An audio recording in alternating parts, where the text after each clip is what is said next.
todas y todos, ¿verdad? Cómo es la naturaleza, el enfoque que tenemos este mes es justamente de sustentabilidad ambiental, la parte climática, la tierra, los cultivos. Ya trajimos algunas alternativas de cultivo, ¿verdad? Entre ellas la composta, luego trajimos un abono alternativo empaquetado, que ustedes lo vieron el día domingo, muy interesante, y en esa línea pues tenemos justamente hoy a un invitado desde el Parque Nacional La Tigra, ¿verdad? Una zona de conservación en nuestro país, Honduras, ¿verdad?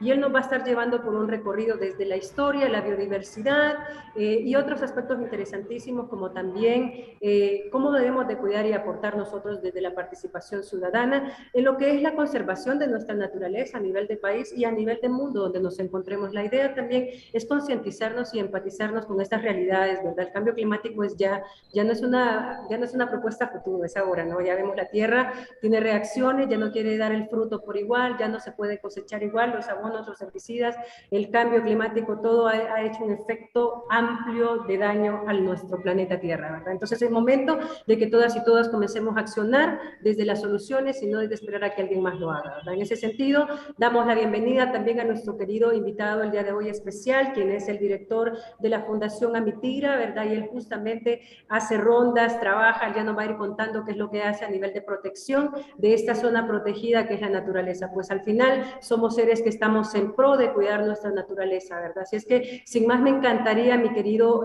Jorge Luis Palma, desde el espacio donde te encuentras, que nos regales unas palabras de saludito, hasta, bueno, los espacios que nos están viendo de los medios sociales, Consultora Cambio Global y YouTube, ¿verdad? Así que adelante, un saludito a todas las personas que nos están viendo previo al abordaje de nuestro tema, querido Jorge. Adelante.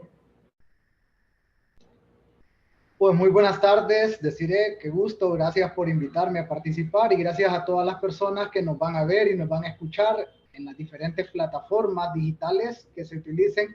La verdad es que estos temas es muy bueno compartirlos y estar constantemente hablando de ellos para hacer esos cambios que requiere nuestro planeta, que inciden directamente en nuestra calidad de vida, en la de nuestros hijos y también en las generaciones que vienen hacia adelante. Muchísimas gracias, Jorge. Y es cierto, bueno, es parte de sumar al cambio, ¿no? ¿Qué es lo que estamos haciendo? No solo verlo, bueno, tú estás desde un trabajo y la verdad que además de ser un trabajo, sé que es algo que te apasiona y que es importantísimo, ¿verdad? Estar en un lugar donde estás conservando y ayudando a proteger, ¿no? Y ser como la policía del medio ambiente, ¿no? Que también en ese sentido vamos a hablar al final de que hay una ley, ¿verdad? Y es importante también mencionarla para proteger nuestra naturaleza, nuestras zonas protegidas.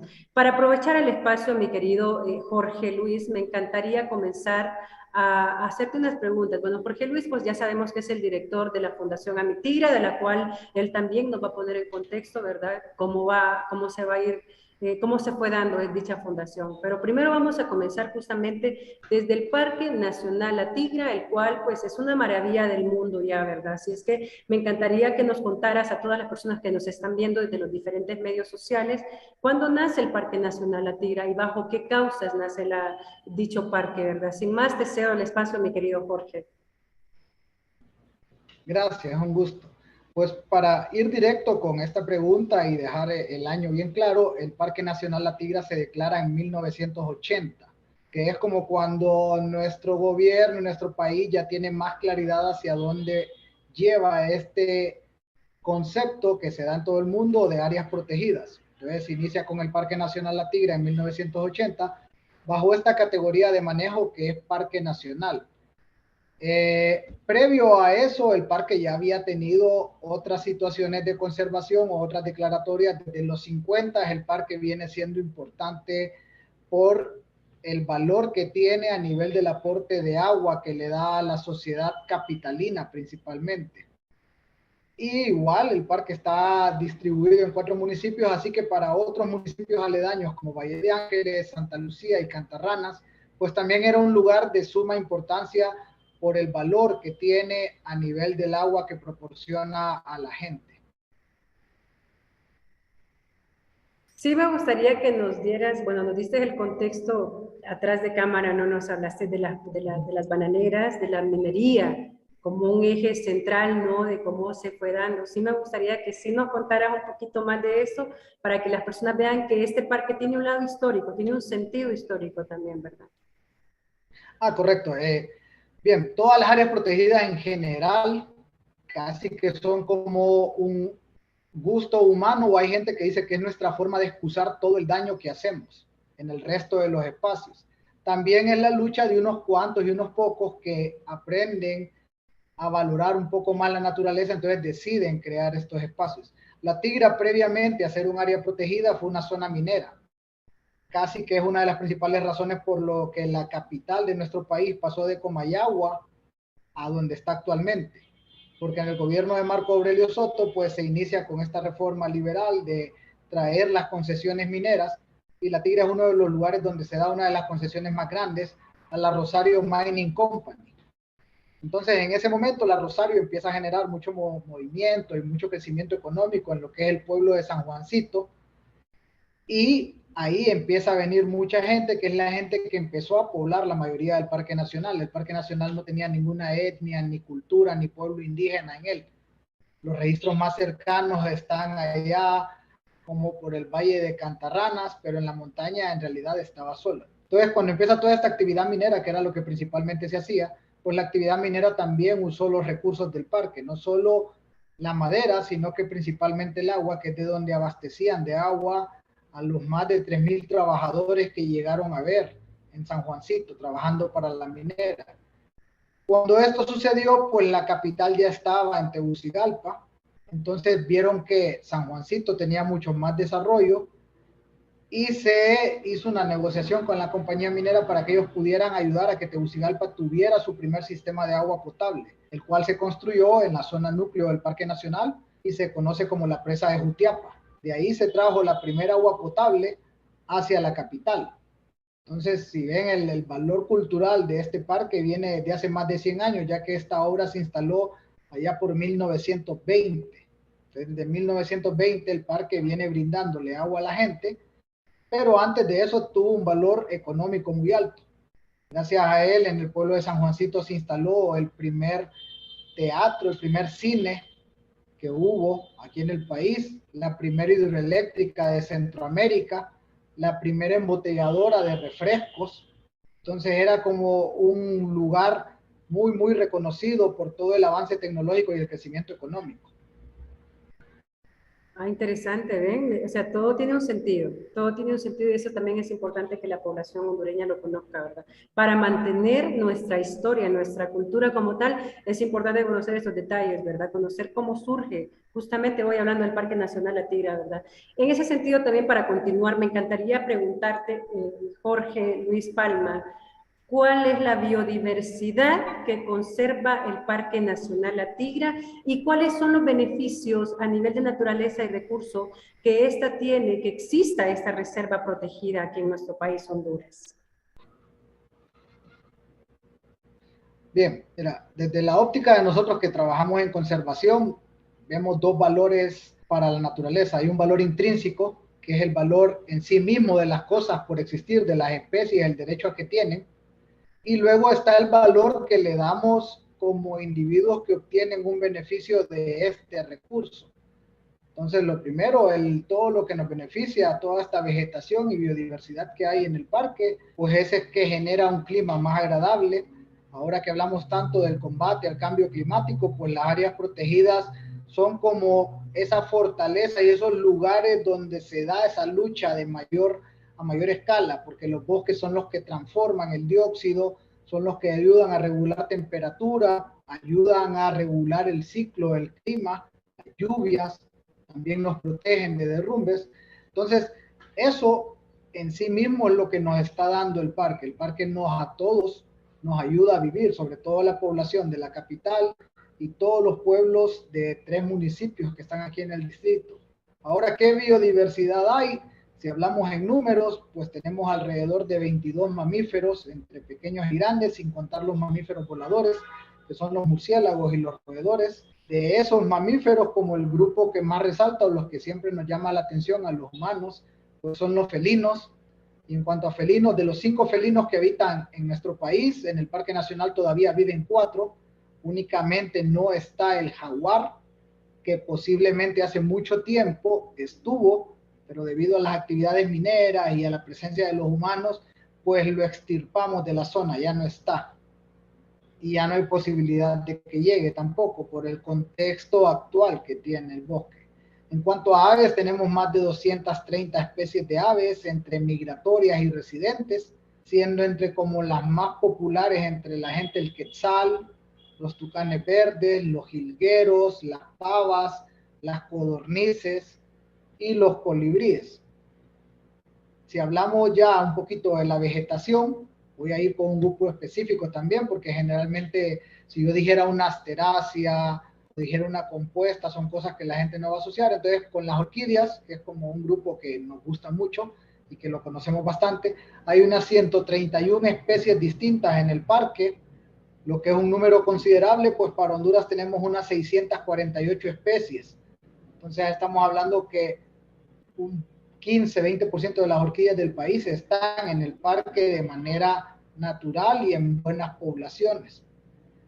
En árboles hemos registrado unas 70 especies diferentes de árboles. Y algo adicional que mucha gente no conoce, que la mayoría tiene esta idea de que el Parque Nacional La Tigra solo es el bosque nublado del parque, que es uno de los tipos de bosques. Pero La Tigra es un área mucho más grande, es un área de 24.000 hectáreas, en la cual hay 3 tipos predominantes de bosque, que es el bosque nublado, a donde la gente más conoce porque está la actividad turística.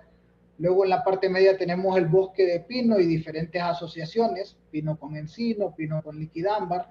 Y en la parte más baja del parque tenemos uno de los ecosistemas en mayor peligro en toda Latinoamérica, que es el bosque seco tropical, donde vamos a encontrar otro grupo de especies diferentes, como coyotes, venados, gato de monte, osos hormigueros, que son más característicos de estas zonas.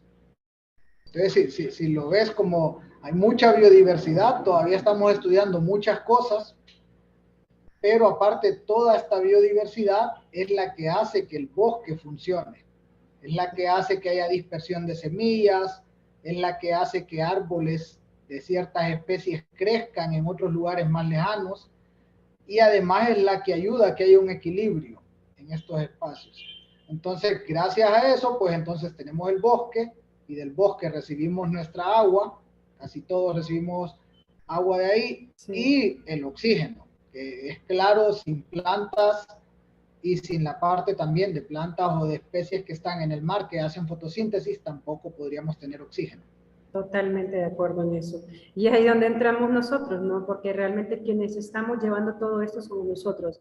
Ahí es donde entra la conciencia de no talar, de tener un consumo totalmente responsable, ¿verdad? Es decir, creo que tú y yo tuvimos la conversación de que, por ejemplo, en las comunidades donde no se está respetando el bosque como tal, hay derechos, pero también hay deberes. O sea, es decir, tener un consumo responsable, como por ejemplo de donde yo soy del monte, lo voy a decir así, pero de Oriente, yo soy de Jamastrán, ¿no? Yo mi infancia la crecí en el monte, en la montaña, ¿no? Entonces, mi papá jalaba leña, ¿no? Y él siempre me enseñó algo, y mi madre también. Mi madre es súper natural, es una señora muy naturalista, entonces ella me sembró muchas cosas importantísimas de esta vida natural, de la vida como tal. Y mi papá siempre me decía, mira, papi, le decía yo, porque yo le digo papi, ¿por qué no cortas un árbol verde, ¿no? Los verdes, para poderlo almacenar, le digo, tener leña bastante para mucho tiempo, porque tú sabes que todo en el bosque es leña, fogón, ¿verdad? Fogón. Entonces él me decía, no hija, porque la naturaleza ya tiene las ramas secas, que podemos utilizarlas, y hay árboles secos que podemos utilizar, ¿verdad? A la hora de consumir, ya sea para lo que ustedes consideren el uso de la madera. Él me decía todo eso, y es lo que a eso voy a ir, ¿verdad? Porque vamos a entrar justamente en algo que realmente es importante y que todos debemos de entender.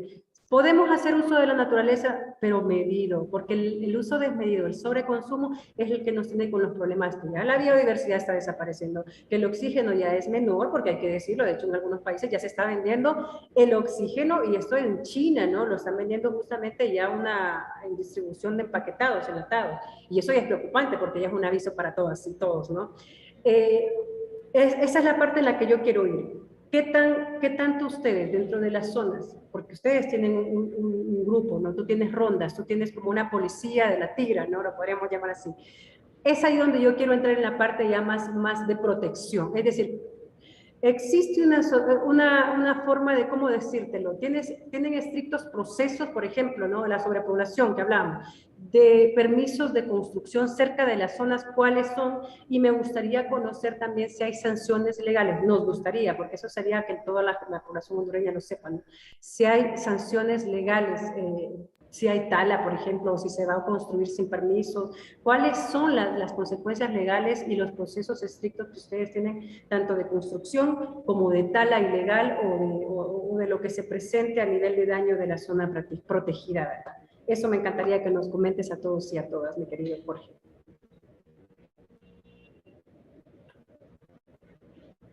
Mira, y para todos, y como te comenté previo, realmente es una pregunta súper compleja, es un contexto complicado y voy a intentar desenvolverlo lo mejor posible desde nuestra experiencia. Lo primero es contar, Amitigria es una ONG, es una ONG que en 1993 nace únicamente con el objetivo de conservar el Parque Nacional La Tigra. En ese momento nuestro sistema de áreas protegidas pues no estaba tan establecido y estructurado como actualmente. Entonces el Estado en ese momento decidió, vía decreto, darle esta responsabilidad a la Fundación Amitigra, que nace con eso. Pero hay un contexto social que la mayoría de las personas no conocen y no entienden de las áreas protegidas en Honduras en general, no solo La Tigra, y es que las áreas protegidas tienen gente adentro. A diferencia de otros modelos de sistemas de áreas protegidas, como tal vez el norteamericano, donde las áreas protegidas no tienen gente adentro, salvo en algunos casos donde tienen sus pueblos indígenas todavía, y ahí funciona de otra manera, la mayoría en general no tiene gente adentro.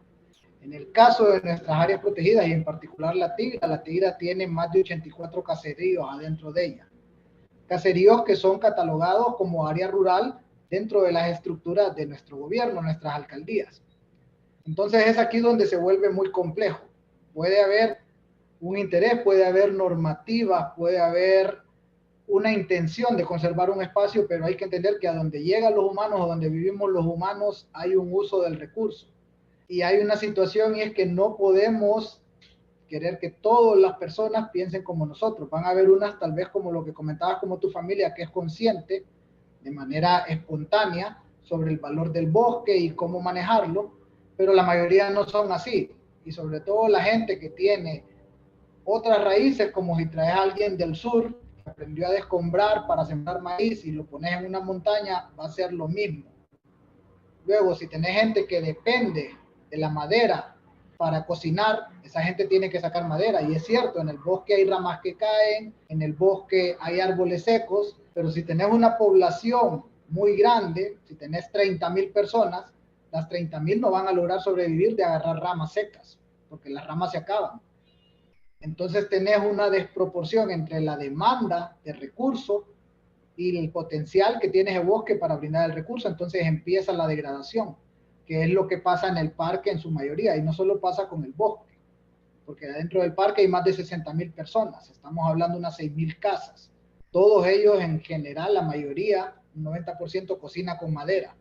Estás hablando uso de madera 365 días al año para sostener una población de 60,000 personas. Entonces, sin cálculos y sin estudios y sin orden y sin conciencia, pues eso te lleva a que el aprovechamiento sea insostenible. Y llega un montón de veces, aún el planeta de manera general, todo lo que hacemos es insostenible, porque nuestra población se multiplica de una manera que nos lleva a la insostenibilidad. No somos responsables en cuanto crecemos. Y eso es bien difícil de trabajar, menos en culturas como las nuestras, donde hay muchos espacios donde te promueven que tengas los hijos que tenés que tener o los que te dé Dios, por decir de alguna manera, que se promueve desde ahí. Entonces tenés familias con 10 hijos. Cada uno de esos hijos va a ser su propia casa y cada casa va a tener su propio fogón.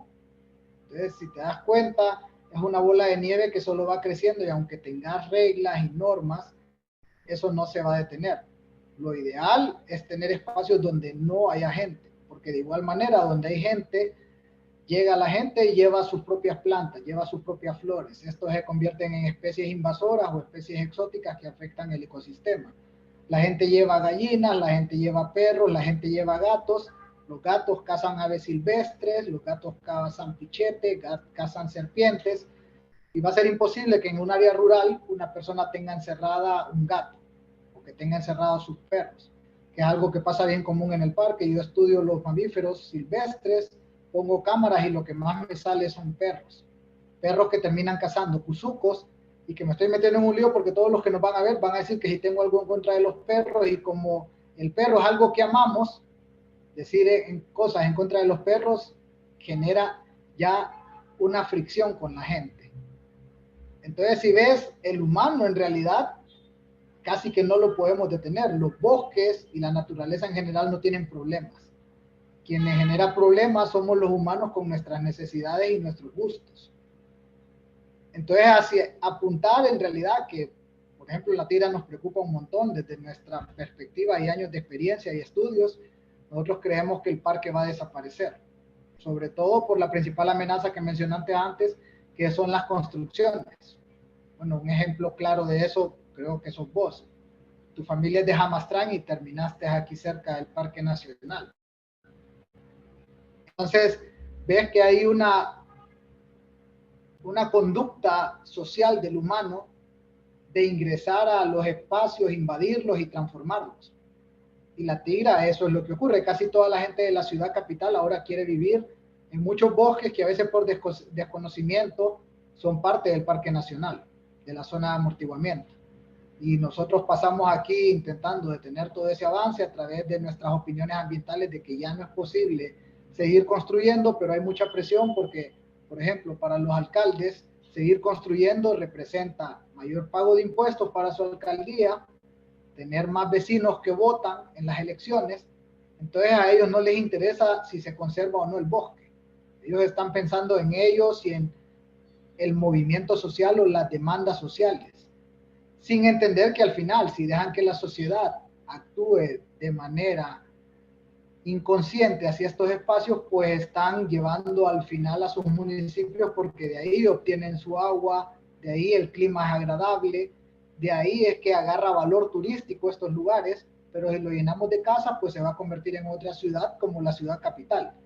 Entonces, si ves, el contexto es mucho más amplio y mucho más complejo, y no se trata únicamente de una visión desde la ONG especialista en conservación, que obviamente nosotros vamos a luchar por eso, sino que se trata de que el gobierno, la alcaldía y la sociedad lleguen a un acuerdo, a ese pacto de decir ya no. Por ejemplo, alguien que sabe que le decimos que está comprando tierra dentro del área protegida y que después quiere construir, es alguien que también atenta en contra del parque.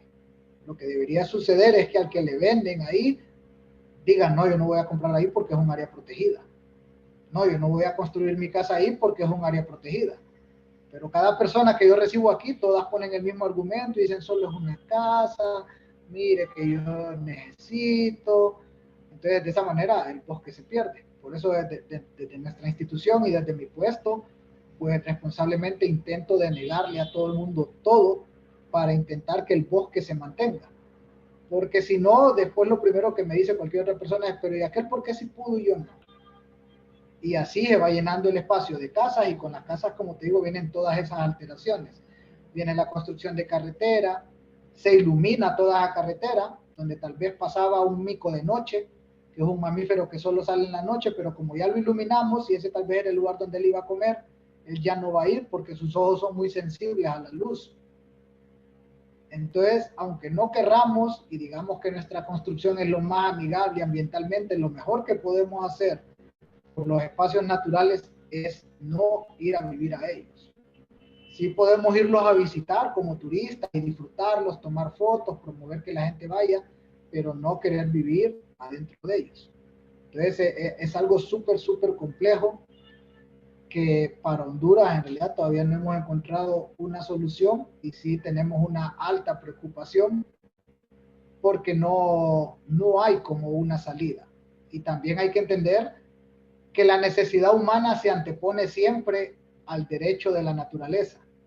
Entonces, si te sale alguien muy humilde y dice, mire, yo no tengo para construir una casa, yo no tengo cómo comer, y ve un espacio medio limpio en la montaña, la gente ahí hace su casuchita, y hasta nosotros como institución nos da pesar luego ir y saber que tenemos que botarle la casa a esa persona, y esa persona con sus hijos tener que sacarla de ahí. O imagínate si a cada familia que está ahí yo tuviera que agarrarla y cuando la miro con una carga de leña, la montar en una paila y la llevo a la policía, tendría que dejar vacío el parque de gente. Y aparte de eso, que me ganaría un montón de enemigos. Entonces, no es tan sencillo este tema de conservar. Imagínate a alguien humilde de una montaña que no ha comido carne y ve un venado y lo mata para darle de comer a sus hijos. ¿Cómo enfrentas esto? ¿Cómo equilibras? Es claro, la ley me dice a mí que yo lo tengo que llevar a él a la policía y le van a dar 6 años de cárcel. Pero yo estoy enviando a alguien a la cárcel que no hace eso por maldad, lo hace por necesidad. Entonces, en nuestro país el tema de conservación tiene mucho que ver con la incapacidad que hemos tenido de solventar esas necesidades básicas de la gente. Entonces, la gente para salir adelante y resolver sus problemas lo hacen con lo que para ellos es gratis y con lo que ellos está a la mano, que es la naturaleza. Entonces, cortan un árbol para vender leña, matan un venado para comer, matan un chancho de monte, o matan un puma porque el puma le podía comer las gallinas. Entonces, si ves el conflicto entre humano y la naturaleza va a estar ahí permanente. Entonces, es bien complejo, pero te digo que si tuviera una respuesta, yo creo que sería como uno de los talentos del mundo, porque esto no solo pasa en Honduras, en Latinoamérica en general tenemos esta situación en las áreas protegidas, porque el gobierno tampoco ha hecho lo que corresponde, que de pronto era indemnizar a muchos dueños, que los dueños tengan oportunidad de irse a otro lugar con ese dinero y dejar la montaña libre y ese espacio intentar que no se toque al máximo posible, o que si se van a hacer cosas pues sean del menor impacto y principalmente que no tenga gente que dependa del recurso natural directamente adentro del recurso natural, porque entonces también se te vuelve imposible vigilar a todas esas personas los 365 días del año. Imagínate vigilar 60,000 personas, porque te dije, no todas son conscientes y ante la conciencia y el hambre va a ganar el hambre. Entonces la gente puede ser muy consciente, pero si no tiene cómo darle de comer a sus hijos, no lo va a pensar 2 veces cuando mire un cuzuco, cuando mire un tepezcuintle. Tienen que sobrevivir. Entonces tenés compitiendo humanos con conservación. Yo creo que tú mencionaste varios factores importantísimos que es esperativo que todos lo entendamos. El Estado no está cumpliendo con ninguna de las necesidades. No hay control natal para empezar. No hay centros de salud que estén vigilando una entrega gratuita de lo que viene siendo los sistemas de cuidado a nivel sexual, ¿no? También no viene cubriendo las necesidades más básicas, techo, comida y vestuario, ¿no? Que esos son los más básicos. Un empleo, no hay oportunidades de empleo. La migración es un factor importante que no solo se da a nivel de irse para afuera, sino como tú ya lo dijiste, se migra para los lugares donde realmente hayan recursos para subsistir. Entonces hay diferentes miradas, como tú lo dijiste, y aquí las soluciones las hay, sí las hay, cuando hay diálogo, cuando la paz se vuelve como un actor principal y las partes se reúnen y dicen, bueno, pero es que si el recurso está en peligro, yo como Estado debo de dar esta parte, yo como sociedad civil debo de dar esta parte, las hay, soluciones las hay, el control se puede hacer, pero no hay un interés. Esto es lo que pasa. Y en cuanto a que lo que dijiste, hay mucha razón entre el hambre y la pobreza y todo eso. Pero también con eso no estamos diciendo, ni Jorge Luis está diciéndole a ustedes, sigan consumiendo sin conciencia, sigan no teniendo respeto por nada, no. Es entenderlo desde el aspecto social, desde el aspecto económico, desde el aspecto estructural, ¿no? Que es lo que hemos vivido históricamente. Pero también es un mensaje directo a las partes que realmente dan las soluciones. Donde está la toma de decisiones es donde corresponde que estos diálogos se lleven. Nosotros estamos enviándole esto a la ciudadanía en general, que la ciudadanía despierte, es cierto. Tenemos que exigirle al Estado más participación, tenemos que exigirle al Estado que a través de nuestros impuestos ponga a funcionar las estatales, ponga a funcionar los empleados públicos que hagan las actividades correspondientes, que genere empleo, porque eso es lo más importante para la subsistencia del ser humano. Un empleo, si es que las personas, Jorge Luis, lo único que desean es su casita, como tú lo dijiste, tener un empleo y tener su comidita. Ya con eso las personas, te aseguro que reducen el daño ambiental, ¿verdad? Porque como dijiste, las personas del monte, pues realmente lo que tienen es tipo la casa, no estamos mandándolos a cazar, Jorge Luis aquí no los está mandando a cazar, pero está hablando de una realidad y es importante que el Estado abra los ojos y entienda que si no toma parte importante en la toma de decisiones de poder solucionarnos como población hondureña bajo todo el dinero que le damos y bajo las delegaciones que les da el pueblo para que rijan este país, es importante que ustedes escuchen. Ya no es tiempo de que nosotros esperemos a que ellos tomen las decisiones. Yo creo que últimamente hay una participación ciudadana desde la toma de conciencia social, desde el momento en que estamos eligiendo nuevos gobernadores, desde que estamos enviando un mensaje de que si un gobernador nos sirve y no está dando resultados con las funciones que tiene, pues nosotros como población es importante comenzar a proponer, a llevarle al Estado nuevas propuestas de ley que realmente permitan que nosotros regulemos la participación política de los congresistas, del presidente y en general de los encargados de nuestro país. Es importante que se preocupen por el medio ambiente. Sin el medio ambiente no hay política, no hay sociedad, no funciona nada. Sin agua no funciona nada, sin recurso natural no funcionamos.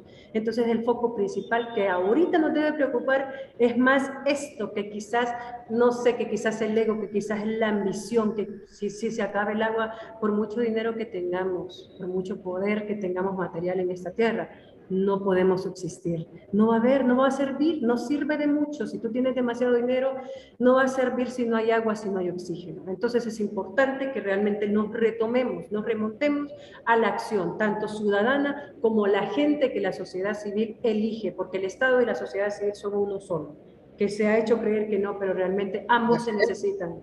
Adelante. Te iba a decir justamente lo que decías, no con eso que expliqué, es que estoy diciendo está bien, no está bien para nada. Además yo soy la persona que más se molesta y más indigna cuando cortan un árbol, cuando cazan un animal. Lo que ocurre es que con tantos años en este contexto, en esta experiencia, entendí que si seguimos con los mismos paradigmas, de tampoco entender de dónde es la causa de los problemas, de por qué la naturaleza se está terminando, entonces tomamos las mismas medidas de siempre. Sí te puedo decir que desde nuestra organización sí hay cosas que hacemos, como combatir incendios. Nosotros hacemos rondas preventivas, tenemos cuadrillas con las que salimos a apagar incendios, hacemos patrullajes para evitar la cacería. Justamente en este momento estoy bien preocupado porque donde estoy investigando una población de venados me salen muchos cazadores, ya vamos a tomar medidas, pero como te digo, atacar el efecto es únicamente seguir con el ciclo que se ha hecho por años.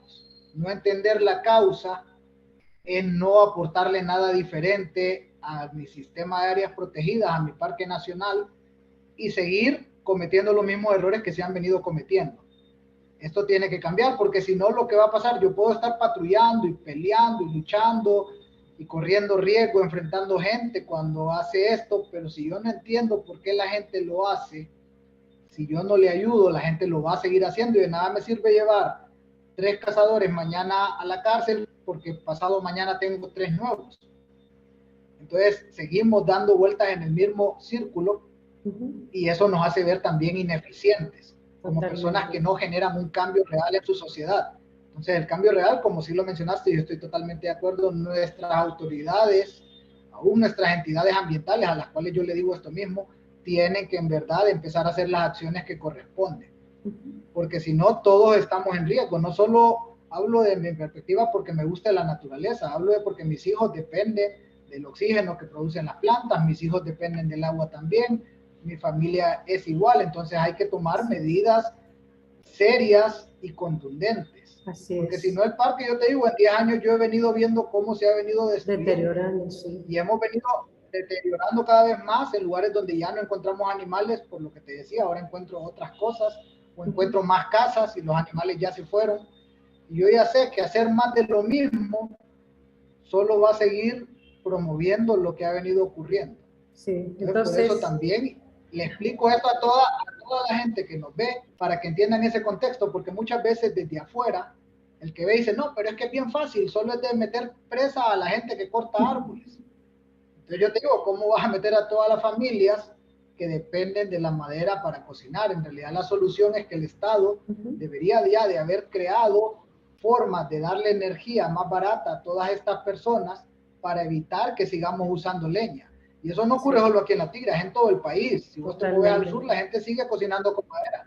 ¿Y cuáles alternativas ambientalmente más amigables tenemos de energía? casi ninguna. Entonces la gente va a seguir usando madera y aunque le demos ecofogones, que con eso disminuimos un poco el uso de madera, al final la gente ni le gusta usarlo. La gente sigue usando su fogón tradicional y sigue haciendo lo de siempre, porque esto también tiene que estar acompañado por un tema de educación ambiental permanente y constante, y no solamente unas campañitas de medio mes. Cuando viene la temporada de incendios voy a hablar un poquito del ambiente, pero ya cuando llueve a todo el mundo se le olvida el ambiente.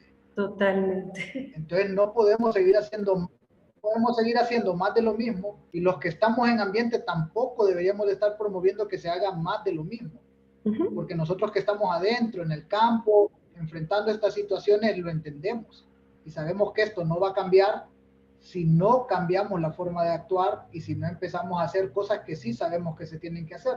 Por ejemplo, nosotros hemos apoyado a agricultores en la zona, diversificándoles esos cultivos. Hemos llevado el tema, por ejemplo, de producción de miel, que sabemos que es benéfico para ellos, pero es benéfico para el bosque, porque estamos protegiendo a las abejas, que es uno de los principales polinizadores de la mayoría de las plantas.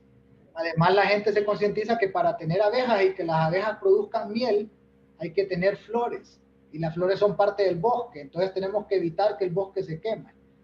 Entonces, si ves, sí estamos tomando acciones, el tema es que esto es mucho más grande, deben de hacer acciones más grandes. Así es, macros, o sea, es la causa, tú ya lo dijiste, no solo el efecto, sino que la causa. En el centro, y creo en el centro lo que dijiste, al final toda la sociedad tenemos que exigirles a los tomadores de decisión que se preocupen de verdad y que hagan estas decisiones. Solo toda la sociedad unida y hablando el mismo idioma y pidiendo lo mismo va a lograr que estos cambios se den. Así es. Porque yo como Jorge Luis solo no voy a lograr ese impacto. Pero si hay más gente apoyando esta idea y lo entiende y lo comparte y lo divulga, entonces vamos a llamar la atención de quienes toman las decisiones y van a decir, no, esto le interesa a la sociedad, entonces esto es lo que deberíamos de hacer. Así como cuando pedimos que se... Hasta como política, ¿no? Que lo utilicen.